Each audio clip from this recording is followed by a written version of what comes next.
po sa ating lahat. Ito po ay asparagus. Ayan, ang laki po. Oh, laki. Super laki. Ayan, nakikita nyo naman po ang laki-laki ng asparagus. Ayan. Ito po ay super yummy. At ito po ang choy sam na paborito ng lahat. Ayan. Ang choy sam po. Ayan. At ito naman po yung lettuce.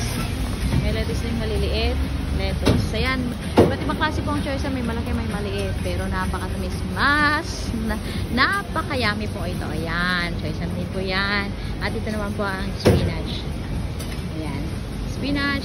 At yun po yung mak choy po sa Chinese. Hindi ko po alam ang English niyan. Kaya talaga naman super yummy yummy in my tummy. Ayan. Ayun po yung parang kinds of petchay din po siya yun. Ayan. Ayan. Green petchay po. Kalimutan ko na po kung ano English yung maigyan. Ayan. Kaya napakayami naman talaga ng mga vegetable na ito. At ugalin po natin kumain ng gulay sapagkat ang kasabihan po, ang pagkain ng gulay, pampahaba ng buhay. Ayan, talaga naman.